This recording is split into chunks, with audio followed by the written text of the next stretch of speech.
କାଲି କାଲିର ଘଟଣା ହଉଛି କାଲି ରାତିରେ ଅଣ୍ଡା ତରକାରୀ ଛୁଆଙ୍କୁ ଚାଉମିନ ପ୍ରତିଦିନ ଚାଉମିନ ଜଳିଖିଆ ଖାଇବାକୁ ଦିଏ।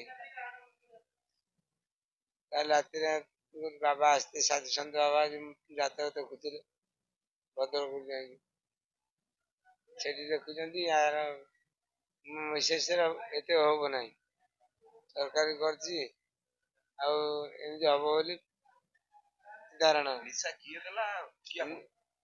ନିଶା ସେ ପୁଅ ଦୀପକ ସେଠି ଯିଏ ସେ ଝିଅ ହାତରେ ପଠେଇଲା ସ୍କୁଲ ଆଣି ତା ରେଡି କରି ରଖିଛନ୍ତି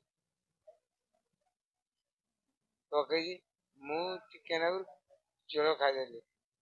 ଝୋଳ ଖାଇଦେଲା ପରେ ମାନେ ପିତା ଲାଗୁଛି କଣ କାଲି ଟିକେ ଲାଗୁଛି ଖାଇଲେ ଫୋପାଡ଼ି ଦେଲି ଆଜି ସେମିତି ପିଠି ପୁରା ପିତା ପୁଷିଲା ଖାଇଲା ବେଳେ ପିତା ଲାଗୁଛି ଆଉ ମୁଁ ଖାଇବିନି। ଧୋଇକି ଆମେ ଅଣ୍ଡା ଧୋଇକି ବାପ ଝିଅ 3 ଜଣ ମୋ ସାଙ୍ଗରେ ଛୋଟ ଝିଅ 10 ବର୍ଷ ଝିଅ ଗୋଟେ 5 ବର୍ଷ ଝିଅ ସିଏ ମୋ ସାଙ୍ଗରେ ଖାଆନ୍ତି ଧୋଇକି ଖାଇବାକୁ ଦେନି। ଖାଇବାକୁ ଦେଲା ପରେ ବି ପ୍ରয়োଜନ ଆଉ ଶୋଇଛି ବଡ ଭାଇ ସକାଳୁ ଉଠିଲା ମୁଁ ରାତି 4ଟାରେ ଉଠିବା ଲୋକ